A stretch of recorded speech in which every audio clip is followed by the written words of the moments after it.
आज भारत की विकास यात्रा का एक महत्वपूर्ण पड़ाव है।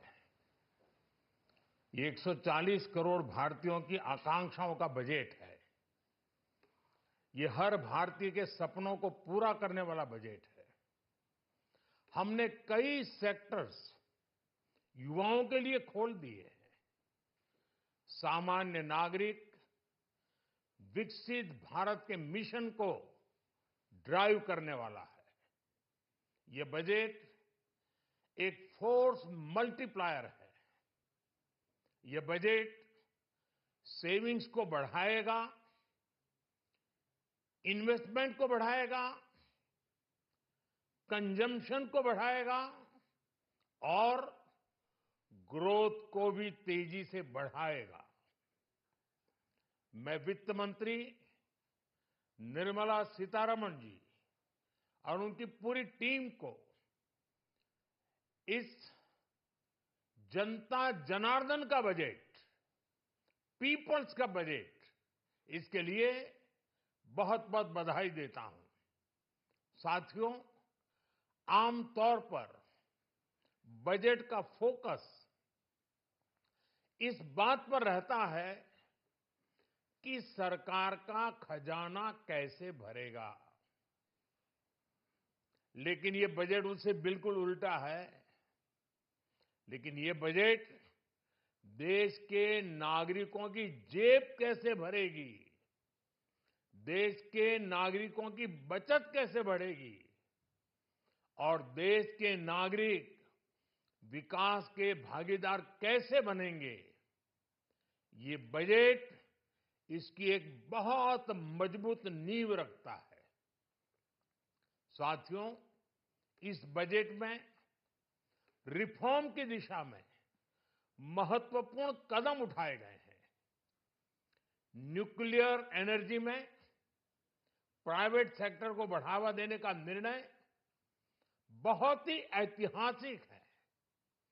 ये आने वाले समय में सिविल न्यूक्लियर एनर्जी का बड़ा योगदान देश के विकास में सुनिश्चित करेगा। बजट में रोजगार के सभी क्षेत्रों को हर प्रकार से प्राथमिकता दी गई है। लेकिन मैं दो चीजों पर ध्यान आकर्षित करना चाहूंगा। उन रिफॉर्म्स की मैं चर्चा करना चाहूंगा जो आने वाले समय में बहुत बड़ा परिवर्तन लाने वाले हैं। एक, इंफ्रास्ट्रक्चर स्टेटस देने के कारण भारत में बड़े शिप्स के निर्माण को बढ़ावा मिलेगा। आत्मनिर्भर भारत अभियान को गति मिलेगी और हम सब जानते हैं कि शिप बिल्डिंग ये सर्वाधिक रोजगार देने वाला क्षेत्र है। उसी प्रकार से देश में टूरिज्म के लिए बहुत संभावना है। महत्वपूर्ण 50 टूरिस्ट डेस्टिनेशन, वहां पर जो होटल्स बनाएंगे, उस होटल को पहली बार इंफ्रास्ट्रक्चर के दायरे में लाकर टूरिज्म पर बहुत बल दिया है। इससे हॉस्पिटैलिटी सेक्टर को, जो रोजगार का बहुत बड़ा क्षेत्र है, और टूरिज्म जो रोजगार का सबसे बड़ा क्षेत्र है, एक प्रकार से चारों तरफ रोजगार के अवसर पैदा करने वाला एक क्षेत्र को ऊर्जा देने वाला काम करेगा। आज देश विकास भी, विरासत भी, इस मंत्र को लेकर चल रहा है। इस बजट में भी इसके लिए भी बहुत महत्वपूर्ण और ठोस कदम उठाए गए हैं। 1 करोड़ पांडुलिपियों के लिए संरक्षण के लिए, मैन्युस्क्रिप्ट के लिए ज्ञान भारतम मिशन लॉन्च किया गया है। साथ ही भारतीय ज्ञान परंपरा से प्रेरित एक नेशनल डिजिटल रिपोजिटरी बनाई जाएगी। यानी टेक्नोलॉजी का भरपूर उपयोग किया जाएगा और हमारा जो परंपरागत ज्ञान है उसमें से अमृत निचोड़ने का भी काम होगा। साथियों, बजट में किसानों के लिए जो घोषणा हुई है वो कृषि क्षेत्र और समूची ग्रामीण अर्थव्यवस्था में नई क्रांति का आधार बनेगी। पीएम धन धान्य कृषि योजना के तहत 100 जिलों में सिंचाई और इंफ्रास्ट्रक्चर का डेवलपमेंट होगा। किसान क्रेडिट कार्ड की लिमिट 5 लाख तक होने से उन्हें ज्यादा मदद मिलेगी।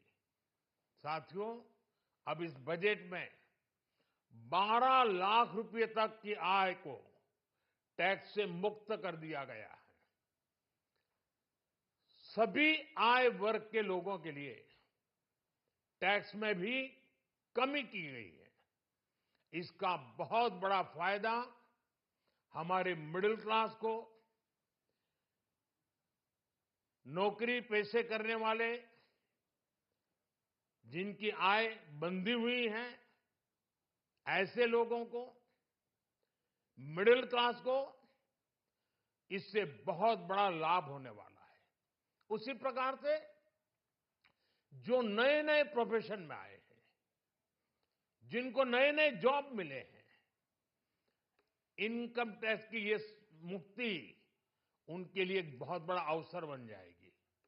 साथियों, इस बजट में मैन्युफैक्चरिंग पर 360 डिग्री फोकस है ताकि एंटरप्रेन्योर्स को, एमएसएमईज को, छोटे उद्यमियों को मजबूती मिले और नई जॉब पैदा हो।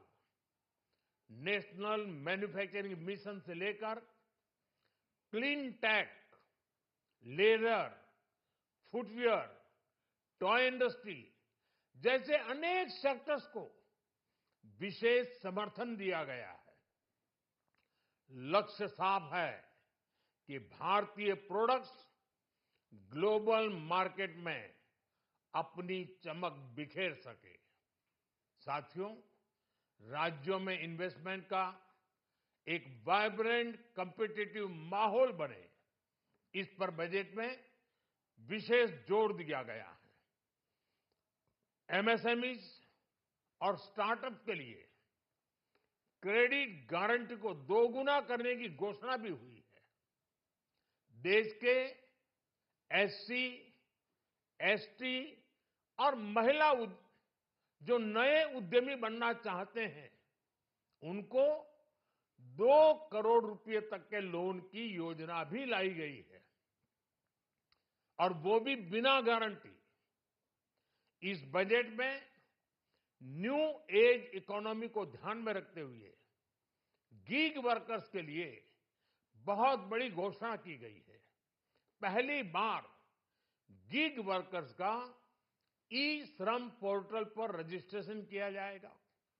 इसके बाद इन साथियों को स्वास्थ्य सेवा और दूसरी सोशल सिक्योरिटी स्कीम्स का लाभ मिलेगा।